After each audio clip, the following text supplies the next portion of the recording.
off, I thought I'd start with some good news to let you know that I've saved some money by not doing subtitles for my mihi, so I'll give you a brief overview of what I'm going to say. I'm going to start off by acknowledging the environment around us, our ocean. You might hear the word pānia in there, which we all know is our reef, which we're committed to protecting. Following that, I'll do a brief mihi to those of us that have passed, and then those of us who have gathered here today. So I'll crack into it. Me whakawhetoi ki te mahano o te rā mo te kohumu o te hau. Mo te rere tātoro a te awa mo te mana ore o te moana. Mo te tūtō tika te kōwhai me te tiore a te tui. Te aroha te tāngata ki te tāngata tihei mauriora. Ki ngā tua, matua ai o kore, kia arangi nui kia papatua nuku nānei ngā mea katoa. Me mihi o ki o mātou tipu nā whangaroa. Te māre kura pānia. Te kaitiakia more rātou ko ngā puna turi. Ko tēnei te reo mihi kia rātou e tiakia ana te moana nei. Te whanganui a orotu, te whanganui a rua wharoki.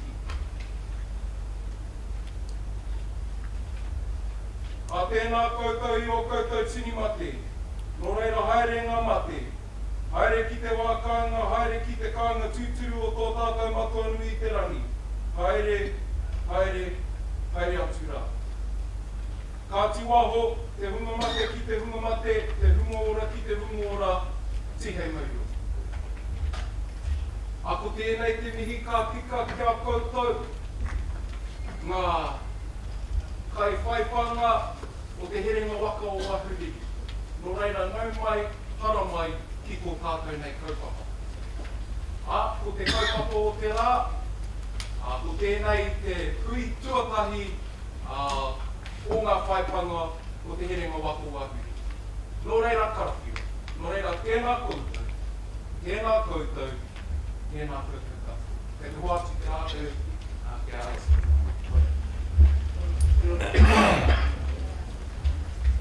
Tēnā koe te kā, mō te mihi tuatai o te kōpapa i te rāni. Kia koutou kua tai mai ki te kōpapa nei, tēnā koutou katoa.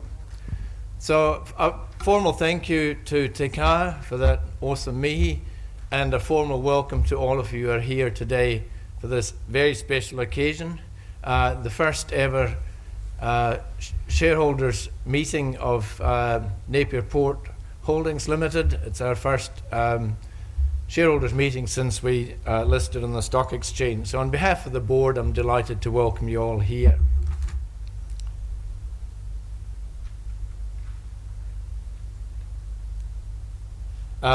There's an important notice here that you all have to read very quickly. It's a disclaimer advising that this presentation does not amount to financial advice. And seriously, if you'd like to read it in detail, you can download it from the Napier Port Investment Centre. I'm Alistair McLeod, I'm Napier Port Chairman, and I'm also the chair of the meeting today. Before we move into the formal presentation, a few housekeeping messages. In the unlikely event of a fire, the emergency exits are the door through which you entered, the door opposite, and for those at the rear, there is one at the back right-hand side of this auditorium. And if there's an earthquake, stop, drop, and hold. Now, I don't actually know what that means, but I'm guessing you drop on the floor and hug the person next to you. And once the shaking has stopped, and I'm assuming that means the ground shaking rather than all of us shaking, exit the building and make your way up Bluff Hill. And as I've regularly said, if you can't get all the way up Bluff Hill, thank you for coming. The toilets are just outside the main door, and also of the exhibition room where we'll be having refreshments at the end of the meeting. And can you all please turn your mobile phones to silent? Just give you all a moment to do that. And I'm just going to double check because I've been caught out before.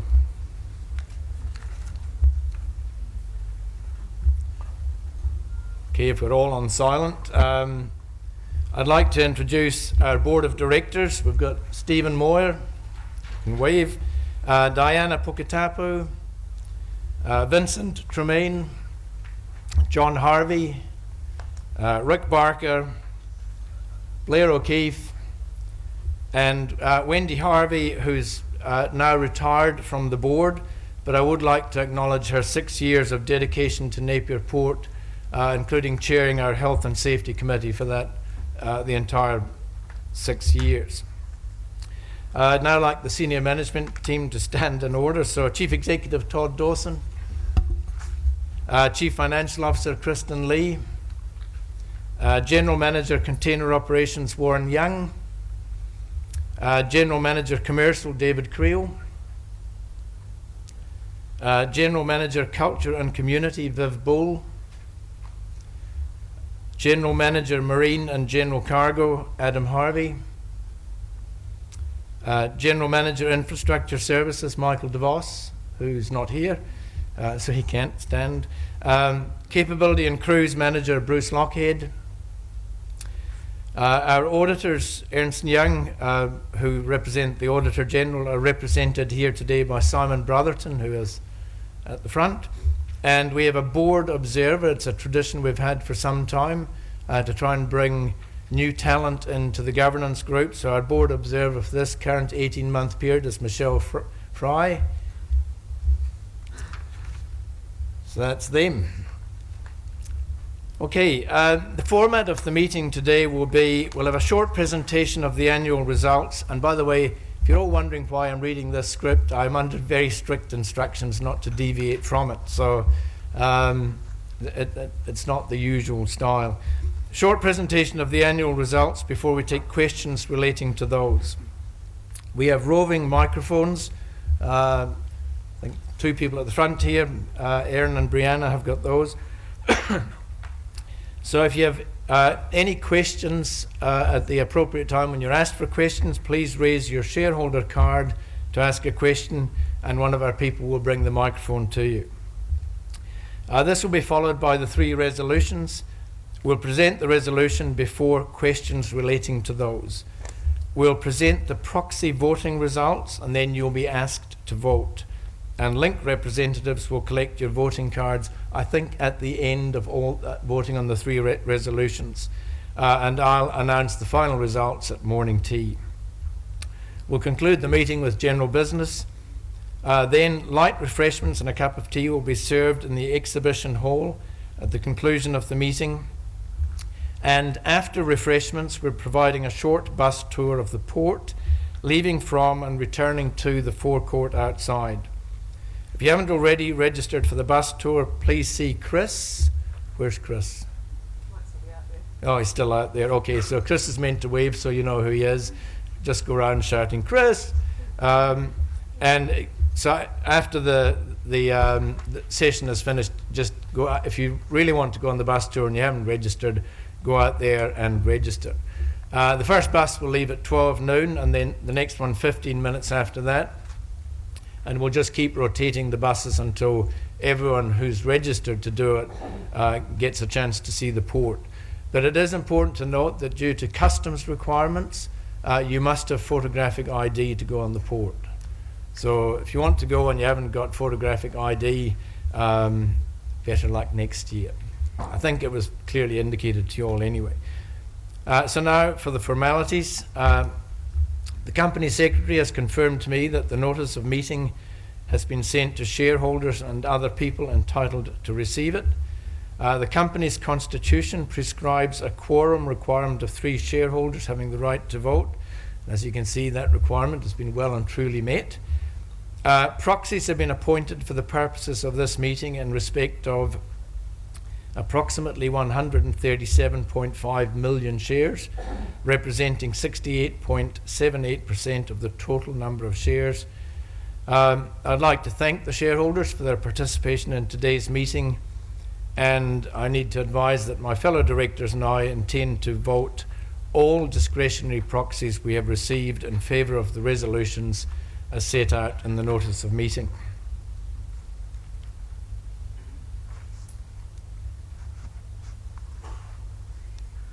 Not moving. There we go.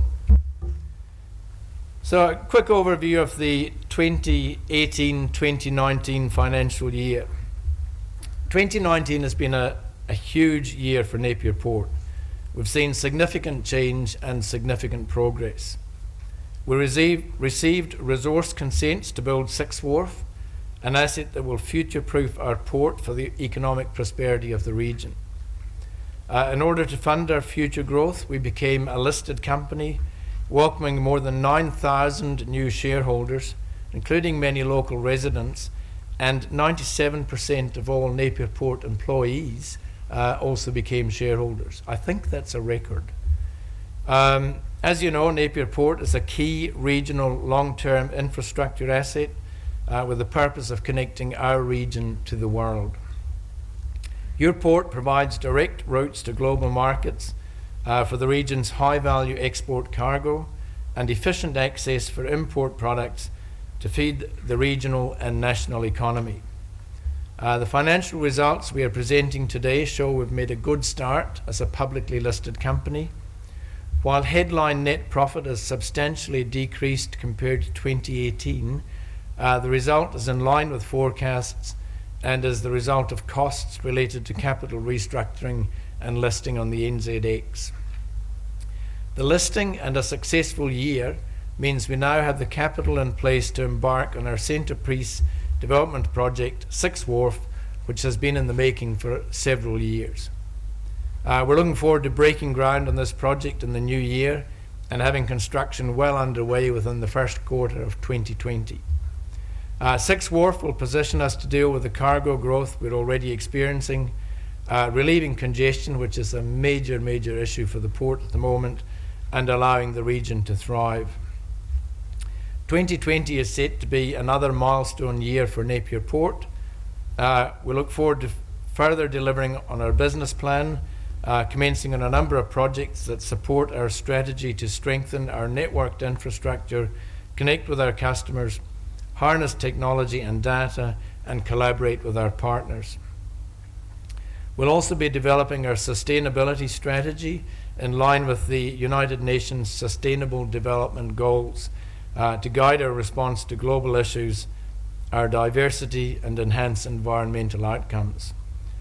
We look forward to sharing our progress with you at the interim report in May. We're pleased with progress, and we have no reason to change our forecast that we made at the time of the publication of our product disclosure statement prior to listing.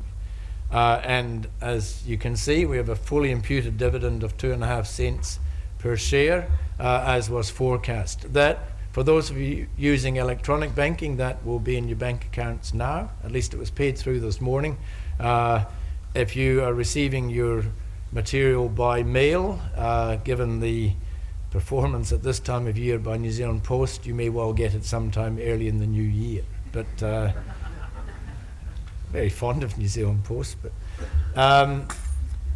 so I'd now like to introduce the Napier Port Chief Executive, Todd Dawson. Can you just move the slide forward, because this clicker is to present his report on the 2018-2019 financial year. Please welcome Todd Dawson.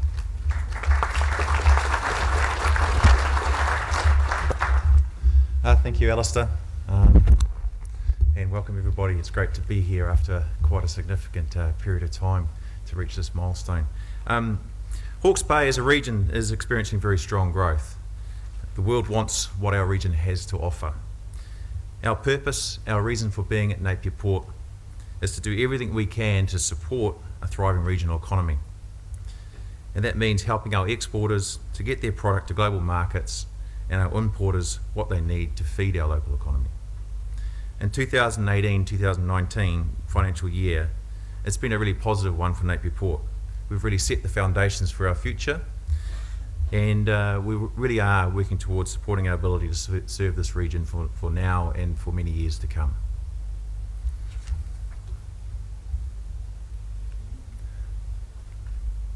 I thought I'd just make sure that's on the right slide. Just give you a little bit of an overview of the port in itself. We describe ourselves as a very much an agile and resilient port. We've been serving the region for 150 years. There's a long history there.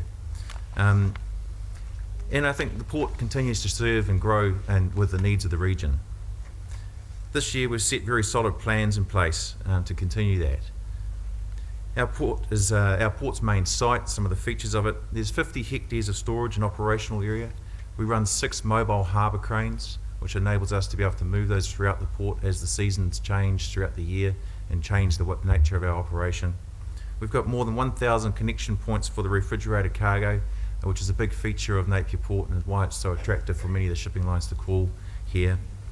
We have more than 42,000 square metres of warehousing on port. We have 37 heavy container handling machines, 16 hectares of container storage space, and we also have an 8,000 square metre on-port packing facility, which is predominantly used for pulp and paper and milled lumber. We also have 10 hectares of dedicated log storage on port, and we have dedicated stevedoring services for our container handling through Southern Stevedores Association, and we also have skilled log marshalling and stevedoring services there on port with ISO and C3. In addition to this, off-site we have our empty container depot at Thames Street, which was developed in 2015 to allow for the empty containers to be readied and ready for pickup by all the exporters, and that's ahead of the pit fruit season that comes in each year.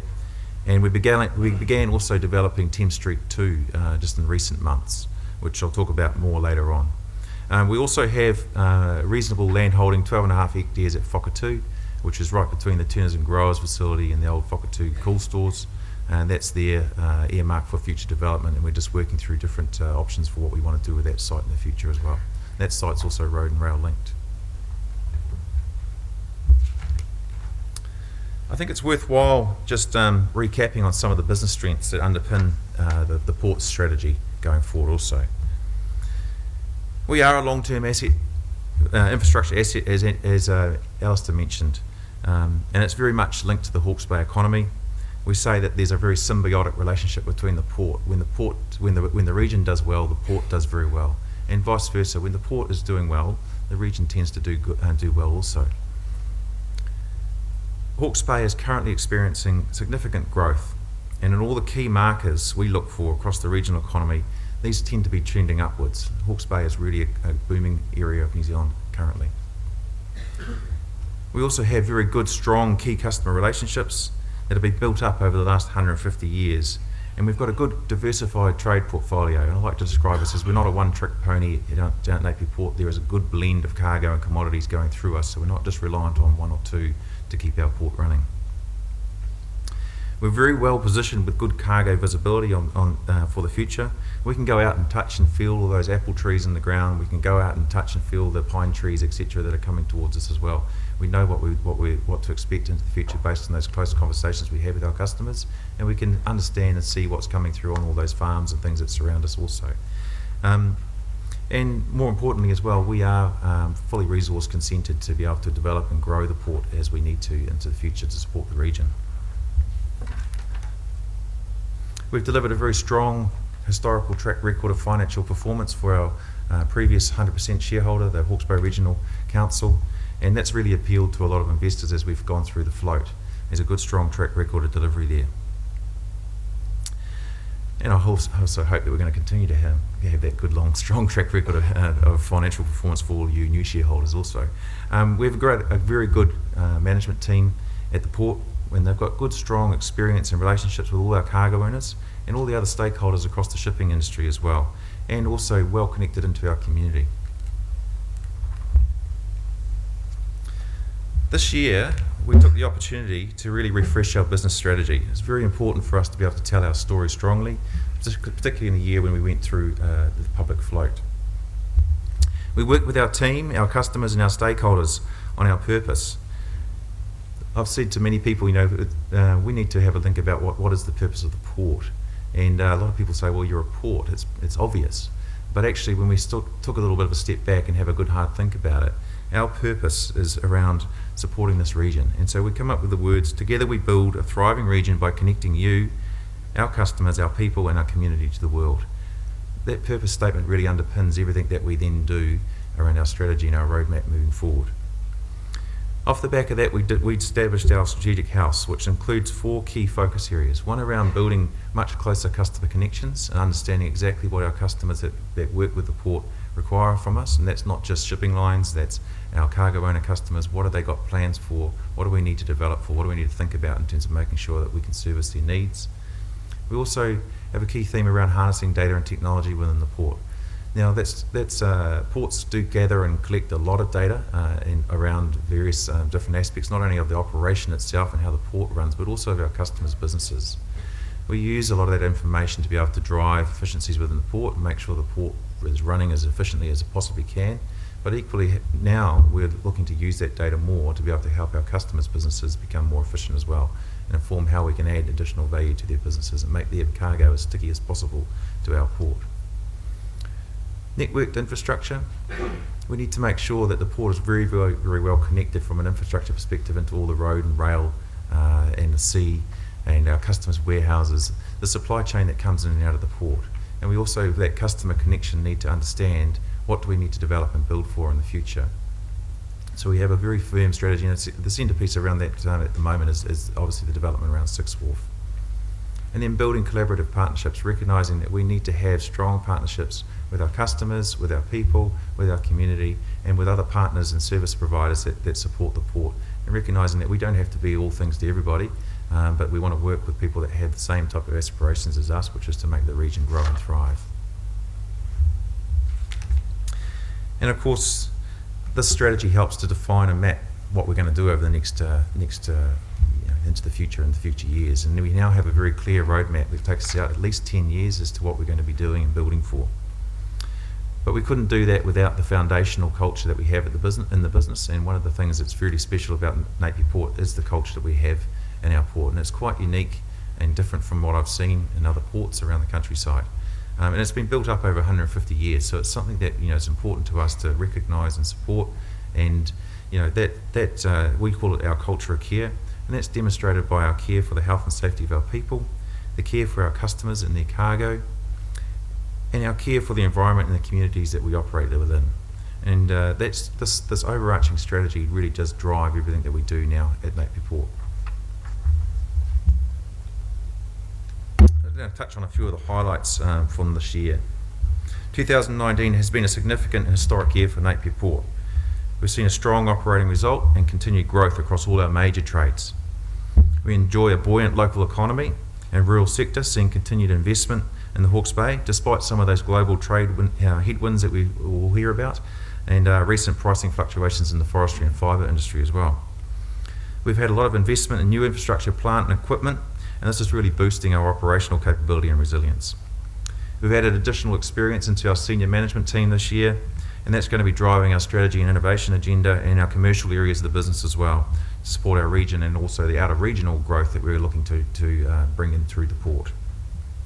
We've continued to develop and invest in our people and our culture of care, and in contrast to many other ports throughout the country at the moment, Napier Port is very privileged to have what we could describe as a strong social licence to operate. As you would have noted around the country at the moment, there's quite a bit of debate around other ports and what they're doing, where they're going to be located, and what their future development plans are. Luckily, we don't seem to have those sort of issues here locally. So we have local support for our resource consents and our development aspirations. We've also had and experienced significant demand and support for locals such as yourselves for the ownership via the IPO. We also now have 97% of all our employees as full-time employees as shareholders within the business. That's unheard of, and we also have strong support and now invested support from 4 local iwi into the port, which is also a wonderful thing.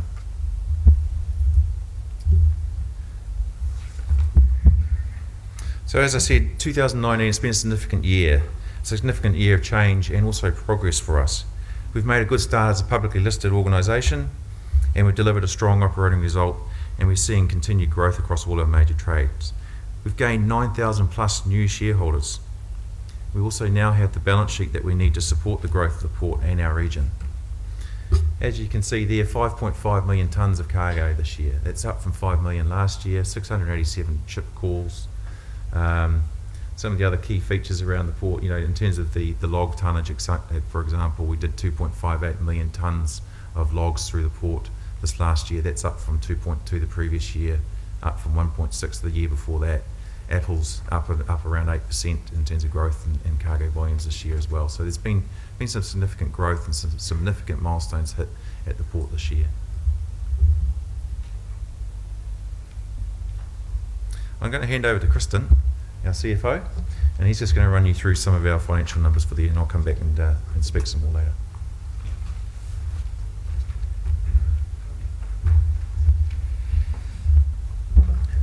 Good morning, everyone. Better get off that photo because it doesn't look too similar, does it?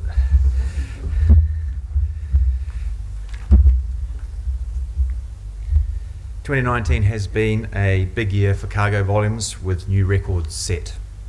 Across all our cargo, a total of 5.5 million tonnes was a 7.3% increase from 2018 and a new record. The main driver for total cargo, and in particular bulk cargo, is logs, main growth driver. In 2019, we achieved a new record of 2.6 million tonnes of logs, an increase of just under 17% from 2018, and slightly ahead of our forecast. For container services, TEU volumes of 271,000 was just under 2% ahead of the prior year, and just 1% ahead of our forecast. A highlight of the year was the just under 10% increase to 54,000 TEU in our export reefer containers being refrigerated containers. High export volumes were driven by another record export apple season with a 8.6% increase, increased meat exports offset by decreased canned and other food exports.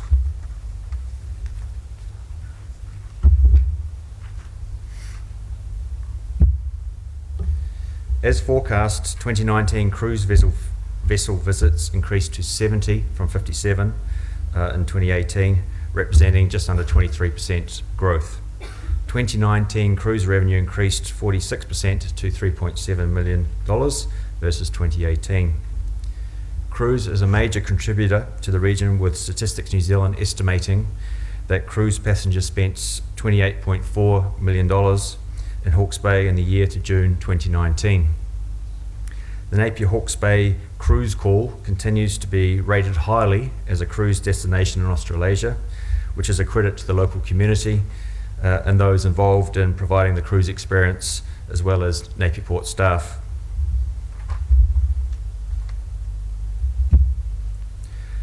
Total revenue for the year was $99.6 million, representing a very healthy 8.6% increase year on year. What was pleasing in the result was that we've seen revenue growth across all three of our main service areas: container services, bulk cargo, and cruise. In all three areas, both volumes and average revenue per unit have grown. Bulk cargo revenue rose by $3.3 million, or just over 11%, to $32.3 million in 2019, and was driven by the 11%, just under 11% volume growth to 3.4 million tonnes. That includes the logs.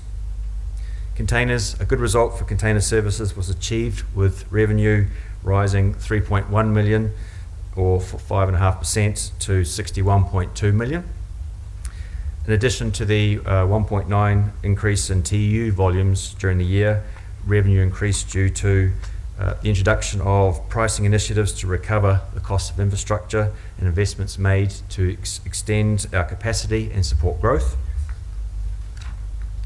Additional income from on-port storage services during the year and off-port depot services, and a higher refrigerated container or reefer proportion in our container mix, and income from ancillary services such as power and monitoring of those reefer containers.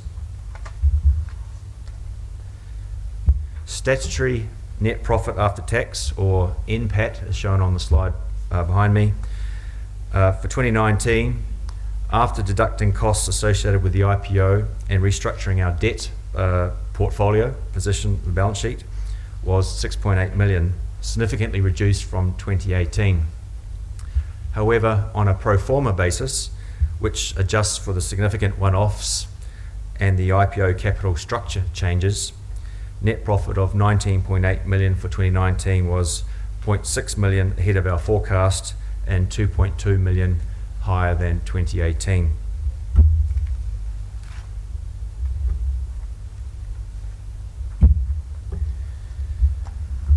Capital expenditure for the year was 18.5 million. Compared to our forecasts, a number of projects remained work in progress at the financial year end, and some replacement spend projects have been deferred into 2020.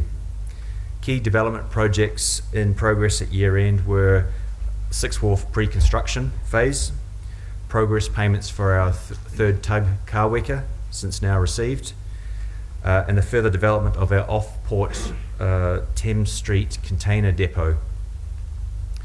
Now that we have recapitalised our balance sheet, and as a result of the IPO capital raising, we are in the process of gearing up to commence the Sixth Wharf project, and this, along with other development and replacement projects, will see our capital spend increase significantly in the next few years as we continue to build for growth.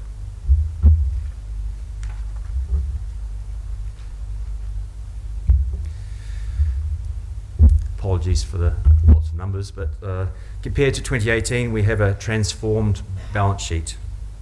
The capital restructuring resulting from the equity raising sees us holding just over $31 million of cash at the financial year end, and in addition to undrawn bank facilities of $180 million, which means we are positioned to execute on our strategic development program, including Sixth Wharf. This is a stronger cash position than forecast, but this largely arises from the deferred capital expenditure that I mentioned, in addition to a positive operating cash flow result for 2019. Thank you, and I'll hand back to Todd.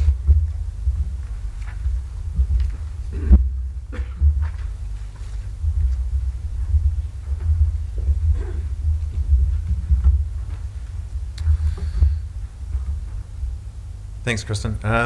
I'm just going to talk about a few other things about now we're looking into the future, what we've got planned for the coming year ahead, and a little bit more around some of the things that we've gone through in the last 12 months as well. So one of the key features that we've done in the last 12 months is our port's master plan. This is a 30-year view of what the port needs to think about in terms of its development options.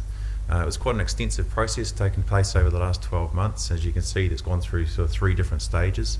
Where we did a lot of baseline research, which involved talking to a lot of customers. That's our cargo owner customers, about what sort of volumes they're expecting to send our way. The shipping industry as well, in terms of what sort of ships are likely to come throughout this part of the world, what they're building for, what are they going to look like, what sort of facilities are they going to need to be able to handle them into the future. Also, a lot of research into the actual underlying infrastructure of the port itself today. All this information was critical for us as we went through the IPO process to make sure that investors such as yourselves are well informed as to what you're buying, and also what we're thinking about in terms of development outcomes into the future. This information was also very, very useful for us and critical to us around developing the business case for the large investment we're about to undertake with Sixth Wharf, and really formed the basis of the information around the business case that was used to justify going ahead with that.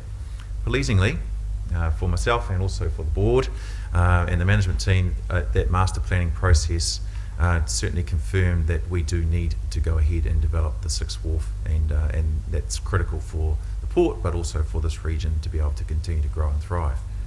That master plan is now in the final stages. It's actually out for public consultation. If you're interested, you can go onto our Napier website on the Investor Centre, I believe it is.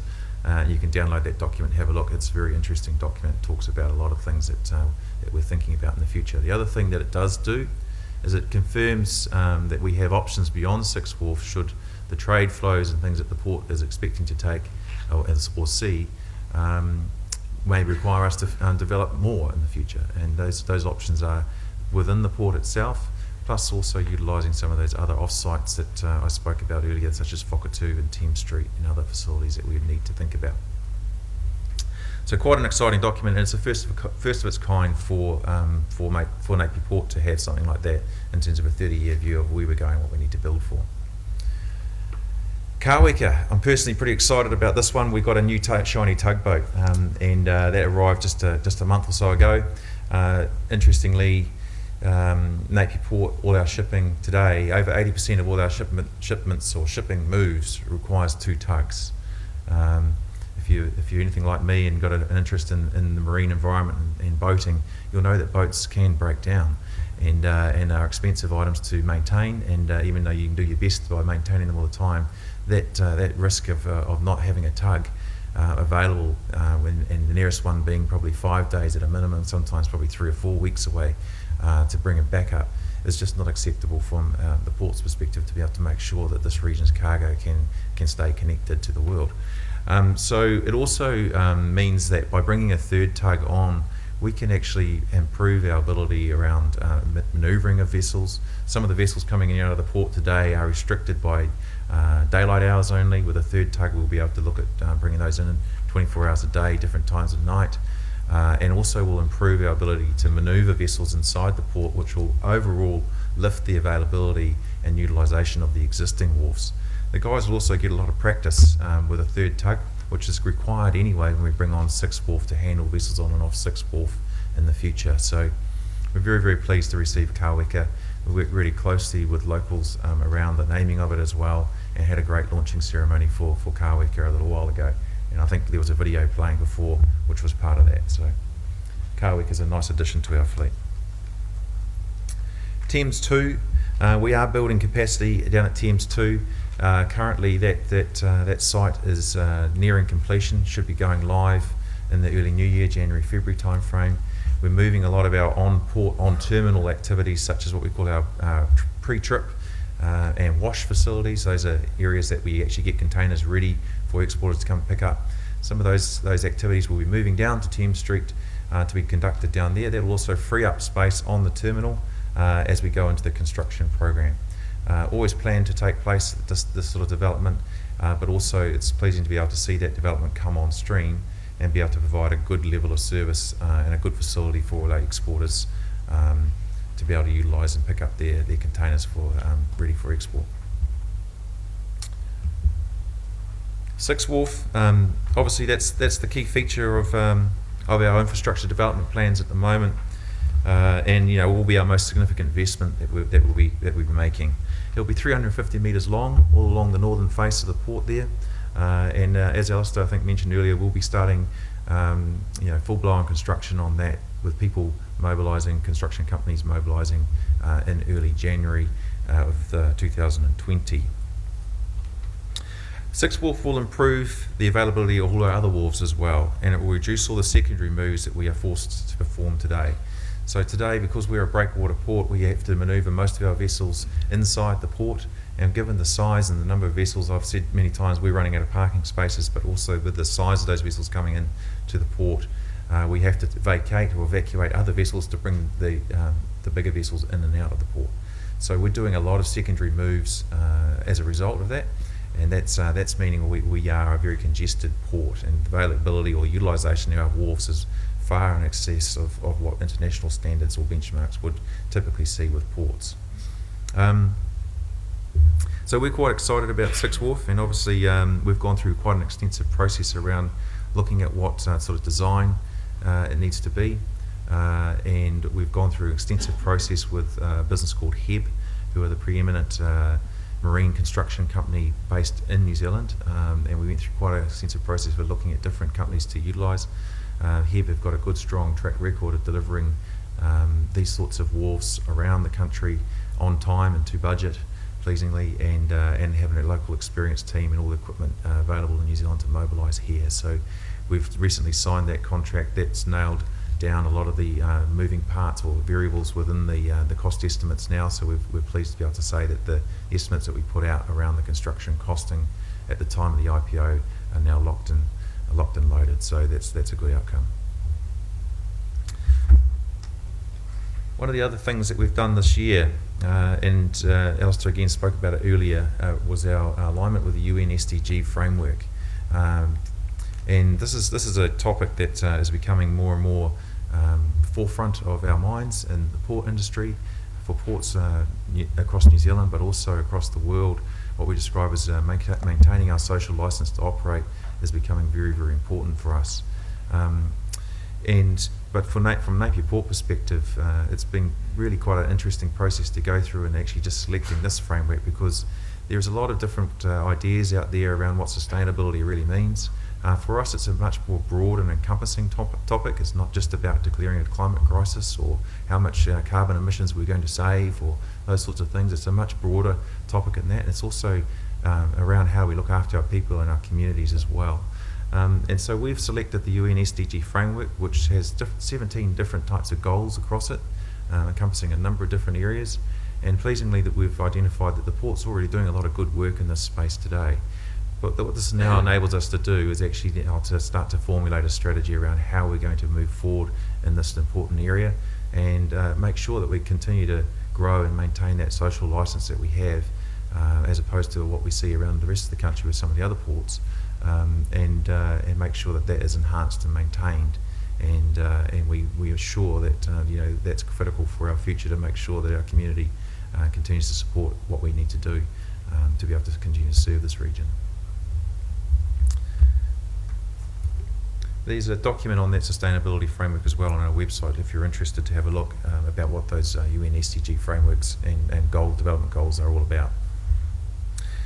I guess one of the blemishes on this year's track record, though, has been that we have had a couple of serious incidents at the port in terms of injuries. It's disappointing, but I guess it's also the stark reality of running a big operation like a port, in that people they can get hurt. And so we've had a couple of serious incidents this year. It's made us take a stop, a bit of a reflection, and look at what else do we need to do to make sure that our team and the people, anybody that comes to the port, goes home safely. So we'll be doubling our efforts and our investments this year, and putting additional resources into the health and safety journey that we're on, to make sure that we can, as much as possible, make sure that people that are working or coming to the port are going home safely. We make no bones about the fact that we need to continue to do that and continue to invest in this area, and the board is committed to doing that as well. This year we've also continued to invest in our people, not only around the health and safety of our people, but also the well-being of our people as well. And other things that we've done in terms of that is we've also taken the initiative around embracing Te Reo Māori, and there's been a huge support and uptake from our team around this journey. This is something that we really foster, and it's about growing that foundational base I spoke about earlier around our culture, and making sure that culture is well supported in the future. Other port CEOs have looked on in envy at Napier Port when they've come in and visited me, and what they look on in envy about is actually the team and the people that we have at our port. We haven't had the flash kit and the big balance sheet up until date to be able to grow and expand as some of these other ports have had, and they've got those sort of flash kit and things, but they haven't had the people to be able to really use it as well as what we have. We're now in the privileged position of having a great culture and a good position for the future to be able to build and expand and have some nice kit to be able to continue to serve this region, but we've got the people to be able to actually use it, which is the best thing. So we'll keep investing in that and now into the future as well. I'm now going to hand back to Alistair, who I think is going to run us through some of the other formalities of running an annual shareholder meeting. Not quite? Got a summary to go through. Oh, a summary to go through. Okay.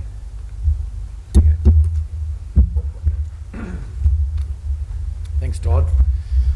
Incidentally, I note with some embarrassment that everyone else managed to work the slide clicker, so it's obviously not the fault of the slide clicker, it's the fault of the driver. Look, in concluding our overview, I'd like to take the opportunity to thank a few people for the key role they've played in our success over the last year. While it's not normal to thank a major shareholder, I'd like to publicly acknowledge Hawke's Bay Regional Council Chairman Rex Graham. He's been an absolute rock of support in the lead up to listing the company. His leadership was extraordinary and a key reason for all of us being here today. Excuse me. Somebody's phone's not on silent. I'd also like to commend Hawke's Bay Regional Council Chief Executive James Palmer and the person who was the Hawke's Bay Regional Investment Company Chief Executive, Blair O'Keefe, who's now, I'm very proud to say, a board member of Napier Port, for their knowledge and guidance over what was a truly grueling IPO experience. Most importantly, I would like to thank the dedication and passion of our people at the port. There's no stronger demonstration of your faith as staff members in the company than the 97% uptake of shares. To the staff members here, your commitment to the company and to the success of this region is a huge advantage to us as a port and as a region, and will be a keystone in achieving the plans we have for the next decade. So for any Napier Port staff members here, a big thank you. Lastly, I'd like to make special mention of one of Napier Port's longest serving supporters, Warren Young. Warren, do you want to just briefly stand again? Sorry, Warren's a very shy person. But Warren has spent the last 21 years, which is a significant chunk of his youthful life, making an enormous contribution to the company through his business acumen and operational insight. He retires next week, and while his pragmatic wisdom will be missed, his legacy will live on in the talented team he has built. So can we all just please do a round of applause for Warren Young?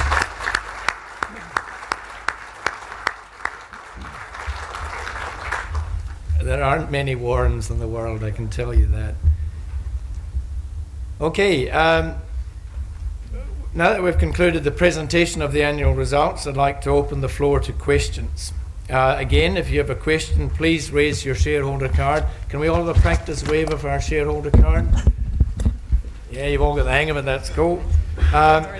So when you want to raise a question, raise the card and wait till a microphone gets to you. If you could start your question by identifying who you are, that'd be great. And for the fairness of all those who are attending, we ask that you are as concise as possible. And for any media attending, there'll be a chance to directly ask questions to Todd or myself immediately after the meeting. So, questions. I saw hands being waved. Aaron, there's one right there. Right, this gentleman with the microphone first.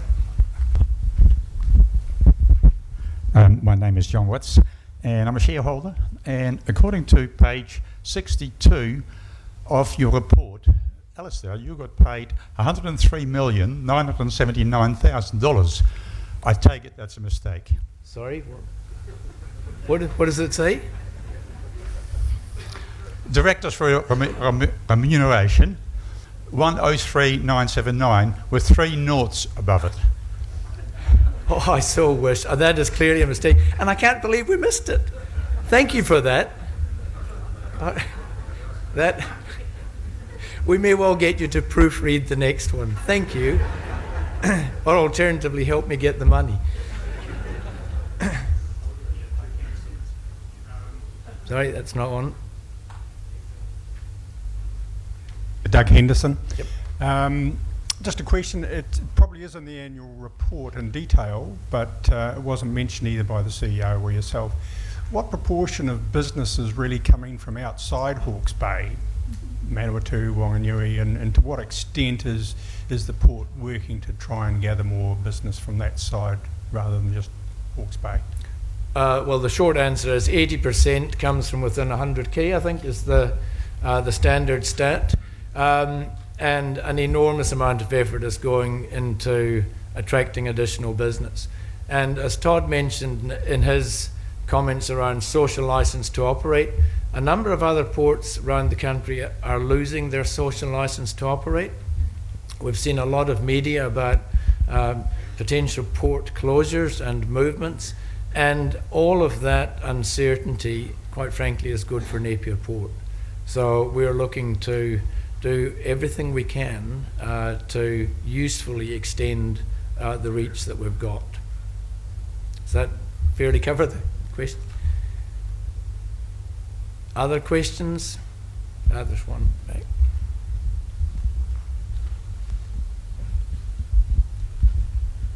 Good morning. I'm Jenny Peters, a shareholder. I'd just like to ask, has the port benefited in any way by using the open railway from Wairoa, which is probably a little bit...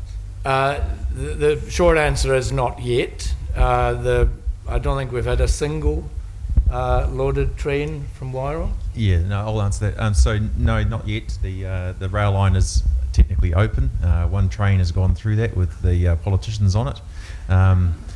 And from a Napier Port perspective, we're expecting to see the first log train arrive. The latest news is at the end of January next year, so not far away. And those logs that are coming to the port are generally logs that are coming to us today on road. So from a port perspective, we're relatively agnostic as to whether it comes by road or rail. We're not expecting to see a huge uplift in logs as a result of that. Question here. Good morning, my name's Roy Holderness. Given the discussions over the years about the tidal flows that may or may not have been affected by the port development, what engineering work has been done to establish the effect on the erosion on West Shore? So we went through quite an extensive process over a number of years, culminating in last November receiving a resource consent for the future development of Sixth Wharf. As part of that, we did a lot of studies, marine studies, around the effects of the port and channel dredging, etc., on West Shore as well. And those studies confirmed very clearly that the drift of the sand that it goes through this region is the best outcome for where our dredging needs to go is in the consented area, which is about 5 kilometres out here off the Marine Parade. What our studies also showed was that the drift from our existing resource consented area where we put our deposits of our dredged material, if it was to be left there, would go out through over West Shore, but then continue out through over towards Pāngia Reef. So we did a lot of work around establishing what's the best place for our future development and dredging programs.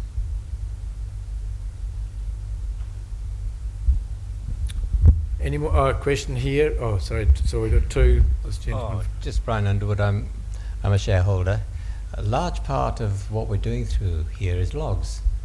How long can New Zealand support sending vast amounts of logs? What is the projected feeling about the amount of logs we can keep doing year after year when it is such a large part of the working of the port? So you're right, there's a lot of logs moving at the moment, and we're just talking about, and I've talked about it earlier in terms of the volumes that we've seen increasing through the port in recent times. That's largely as a result of what we describe as the wall of wood. A lot of those planting programs that happened in the 90s, particularly in and around this part of the North Island. That wood is now maturing, sort of in that optimum range of 25 to 30 years is when they're cutting that. That's now starting to mature and come on stream. And the reality is we've still got a number of years, if you look at the planting profile, of more logs to come. Also the reality is that in New Zealand currently there really isn't the labour and the resources and infrastructure to be able to actually harvest to that profile, is what we're hearing from the exporters. So our expectation is, though, there is a large peak of planting in years to come. And I've got to be careful here, I can't talk outside of the product disclosure statement timeframe, but we have given people an indication, if you look back as to historical planting, what to expect at that maturity profile. There is an expectation that peak will probably flatten out because of the need to be able to actually spread the load, if you like, across many years, due to those constraints around labour and infrastructure to be able to harvest to that. Did that cover the question you were asking? Oh.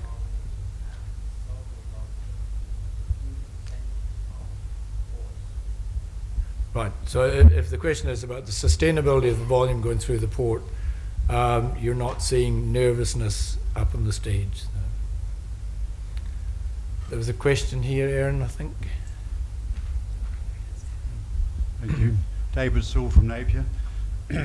Global warming is a worldwide topic at the moment. NASA and United Nations are predicting temperature increases and rising sea levels. No doubt you've taken this into account in your development. Could you discuss that with us? And secondly, you might like to comment about whether you believe the Port of Auckland should move north. So the short answer to the question about did we take climate change into account in the development of Six Wharf plans, yes, absolutely we did. It was also very extensively thought through in the 30-year master plan. So it was treated as an extremely serious issue, and it was taken into account. And I'm not going to comment on Auckland.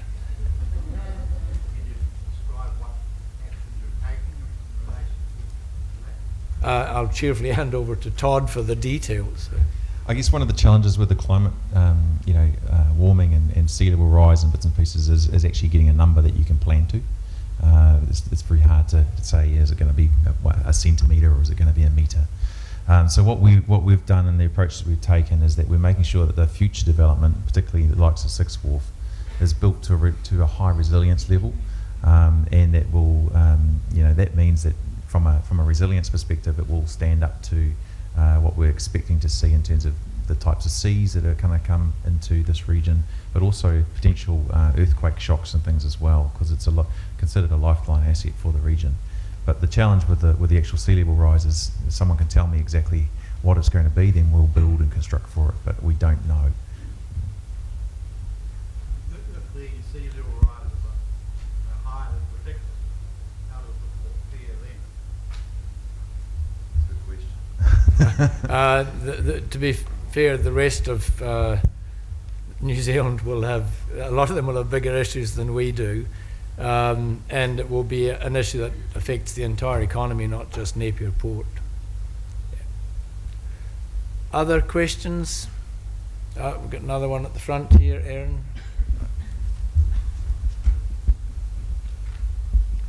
Hello, this is Paul Merritt, shareholder. I think the performance figures of the port that were reported look fantastic. Just looking forward though, with a China-US trade war, the geopolitical environment seems to be becoming a little more protectionist. Is there any factoring in the optimism of the forward plans by the management with respect to threats to global trade that might in fact affect what the port is doing? I was just going to say, given that all we can talk about is the period to the end of the product disclosure statement and the PFI, we don't see any reason to change our forecast at this stage. I will add something to what Alistair's comments are as well. I guess we're staying very closely connected to our customers in terms of understanding what their businesses are and what they're expecting. The reality is that in New Zealand we are what I describe as a sunshine and rain economy, and particularly in this part of New Zealand. And so we are making sure that we're planning to support those businesses and what their aspirations are. If you look at something like what's happening in China right now, yes, there's uncertainty in global trade because of what Trump's doing or what have you. Have we seen any effect of that locally? Not really, in terms of cargo flowing through our port. Interestingly, what we are seeing at the moment is things like global epidemics around things like swine flu taking out significant amounts of protein from the Chinese market. That's been good for our New Zealand meat industry, and so we're seeing the effects of that through increasing meat volumes coming through Napier Port today. But the reality is there's a big population in those areas that need to eat, and so from a New Zealand perspective, I think we're pretty well positioned. Whether that's meat that's grown in terms of grass-fed animals or maybe other types of proteins that are in the future, I think Hawke's Bay is well positioned for that, given we're a good sunshine and rain economy. Yeah. Correct. Okay, we are kind of running out of time, but I'm also conscious of the fact this is our first annual shareholder meeting as a listed company. So are there any other questions in terms of what's been presented so far? Okay. Well, thank you for that, and really good question. So long may that continue. We'll now move on to the ordinary business. So this is the formal part of the process, which matters requiring resolution, which are outlined in the notice of meeting that you've received. There'll be an opportunity for shareholders to ask questions on each matter being put to the shareholders. And again, please raise your shareholder card and wait for someone to bring a microphone to you. And again, I'd say, as we've had with these questions just now, if you can keep your questions nice and concise and focused, as all of them have been, that just allows us to keep moving forwards. So moving to the resolutions, we propose to call a poll on each of the resolutions. You should all have a voting card which was given to you when you registered. Please put up your hand if you do not have a voting card, if you didn't get one coming in and you're entitled to one. Nope. So each resolution set out in the notice of meeting is to be considered as an ordinary resolution, and as such must be approved by a simple majority of the votes cast by shareholders entitled to vote on the resolution. And as the first resolution relates to my re-election, I will be ceding the chairmanship of this meeting to Board Director Diana Pokatapu to facilitate the voting on this resolution. At the completion of the voting on this resolution, I'll resume the chairmanship of the meeting. So Diana, that's the top one, moves them forward. Tēnā koutou katoa, good morning to all of you. So resolution 1 is to re-elect Alistair McLeod as a director of the company. As chair of the board and an independent director, Alistair McLeod retires by rotation in accordance with the provisions of the constitution of the company, and being eligible, offers himself for re-election. The board fully supports the re-election of Alistair, and I now invite Alistair back to the podium to address the meeting. I was just going to stand with the microphone, but that's cool. So good morning, everyone. As you've probably gathered by now, I'm Alistair McLeod, Chair of Port of Napier Limited for the last 5 and a bit years, and more recently, Chair of Napier Port Holdings Limited. I've been a Napier Port Director for 5.5 years and was elected Chair 5 years ago in December 2014. By far the biggest achievements of my 5 years of Chair have been the selection and appointment of our current Chief Executive, Todd Dawson. It's one of the most important things you can do as a chair, is find a good Chief Executive. And we had an excellent Chief Executive before, set the bar very high. We were, I think, unbelievably fortunate to get someone like Todd to move into that role and take us to the next level. And the second key achievement, I think, for anyone who's been through an IPO, they'll understand just what a massive amount of work it is, and to have achieved a successful outcome is one of the things I'm enormously proud of. If I am re-elected, my focus will be on making sure that the health, safety and well-being of everyone who comes on to Napier Port is always our top priority, and I've publicly said we will never put profits ahead of people. Getting Sixth Wharf built, I'm a civil engineer by background. I'm desperate to see this wharf constructed and constructed well. And the final thing I'm going to continue to focus on is maintaining our social licence to operate. So back to Diana. Thank you. Are there any questions concerning the motion?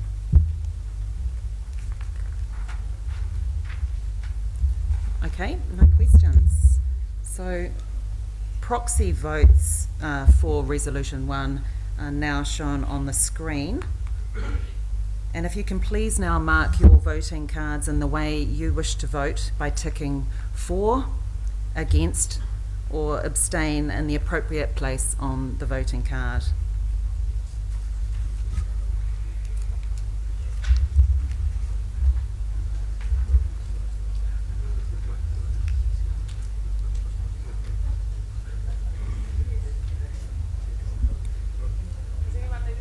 If we need pens, we have some up the front. Put your hand up if you need one.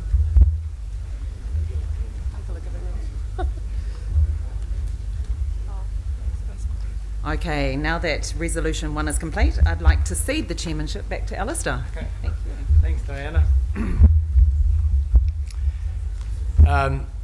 Diana said that she will now put on her CV the fact that she has chaired an annual shareholder meeting of an NZX listed company. So, okay, so resolution 2 is to re-elect Stephen Moyer as a director of the company.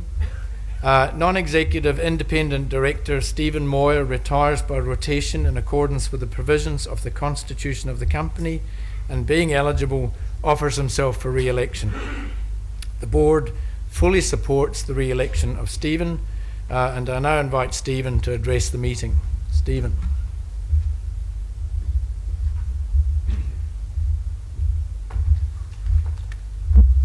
Thank you, Alistair, and good morning, everybody. So, as Alistair says, my name is Stephen Moyer, and I'm an independent director of the Napier Port Board, and of course of Napier Port Holdings Limited, and I joined the board in December 2016. I'm currently chair of the Audit and Risk Committee, and for most of this year and much of last was a member of the Due Diligence Committee set up to oversee the IPO which took the port public. I have to say I've enjoyed my time on the board, especially being able to use my finance background and experience to help with the IPO process, but equally bringing to bear my governance experience on a real economy assets such as port infrastructure. It's somewhat different from the finance assets I've been involved in the past. If re-elected, my focus will be on the successful execution of the Six Wharf project, the whole reason for the IPO, raising the bar on enterprise risk, which is an area that I'm responsible for under the Audit and Risk Committee, and working with the board on improving the efficiency of the supply chain with Napier Port as its heart. So thank you very much. Thank you, Stephen. Are there any questions from the floor concerning the motion? If not, can you all please mark your voting cards? And I'm assuming everyone has got a pen by now. Sorry. Oh, sorry, before you do, I forgot to say, the proxy votes for the resolution are now shown on the screen.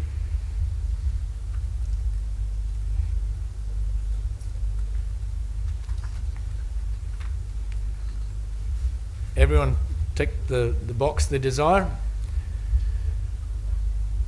Okay, we'll move on to resolution 3, which is to authorise the directors to fix the auditor's remuneration for the ensuing year. In accordance with Section 70 of the Local Government Act 2002, Napier Port Holdings Limited is a public entity as defined in Section 4 of the Public Audit Act 2001, and in accordance with that Act, the Auditor General is the auditor. The Auditor General has appointed Ernst & Young to undertake this audit on its behalf. The proposed resolution authorises the Board of Directors to fix the remuneration of the auditors for the ensuing year. Are there any questions for the Board regarding this motion? If there are no questions, the proxy votes for resolution 3 are now shown on the screen. So if you can, I think for the last time, tick your voting cards accordingly, either for, against or abstain.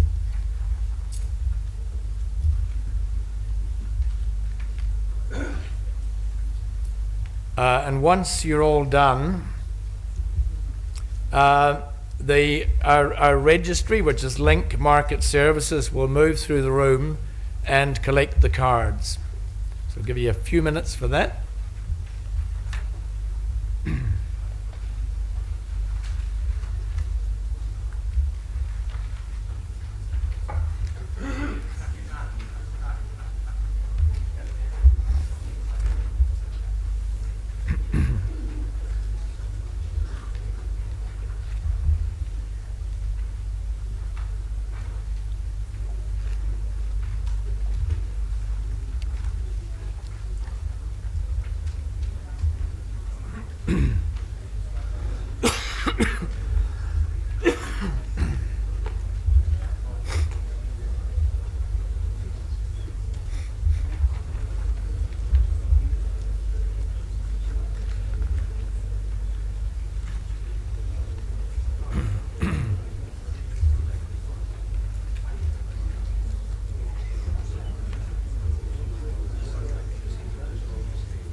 Are there any other outstanding cards? Just still working our way up.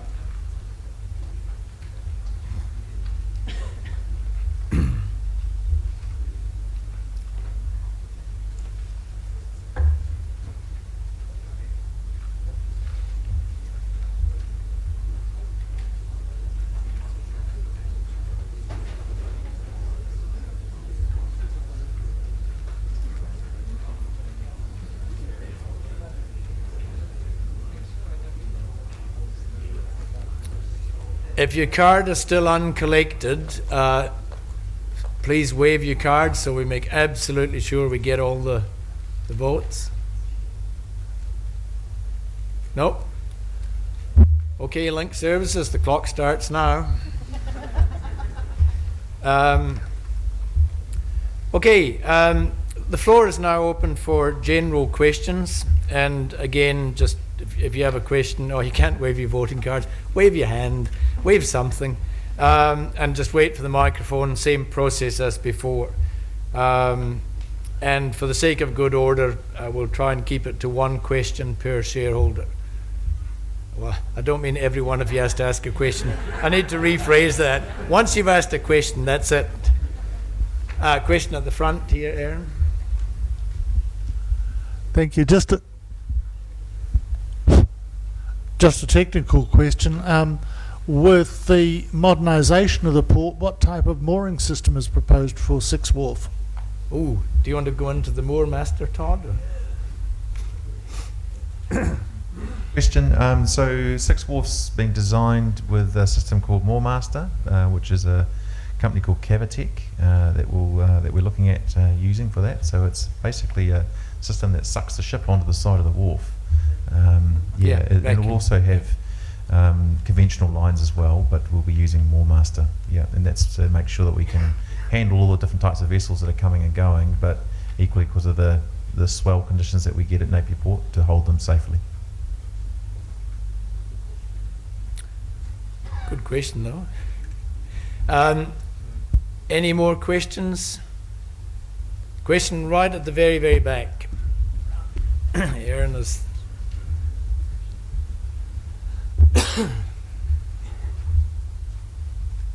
Who was it? My name's Steve Dixon. I'm a shareholder. I was wanting to know, the stock price is up 40% in 3 months since the float. Is there anything going on? Todd's not allowed to answer this one. Every time I see a share price move up, I ring Todd and say, what's happened? And Todd says every time, I've told you, it's your stunningly good Chief Executive and Chief Financial Officer. And I know perfectly well if the share price goes down, it's my fault. The short answer is there is nothing we are aware of other than general market changes where we can see people moving from one class of stock, particularly, well, actually I won't mention which particular classes. I could see the look of horror on Kristen's face. We can see a movement from some classes towards assets like Napier Port. You can relax. Sorry, I actually felt that death stare and I wasn't even looking at him. So. Any other questions? Okay, thank you for that. So in terms of closing this off, I'd like to invite all of you to light refreshments in the exhibition hall. We also have some of our people available to answer any questions about port operations, and the directors will be out there as well. So feel free to come and talk to any of us. At 12 o'clock, as I said, the bus tours will start. If you haven't registered, is Chris in here yet? Chris still isn't here. My script says Chris will wave, but you'll just have to go and find Chris. And remember, you need to have your photo ID with you. Look, thank you all for coming today. This has been a very, very nice end to what has been a truly momentous year. So nō reira, tēnā koutou, tēnā koutou, tēnā koutou katoa.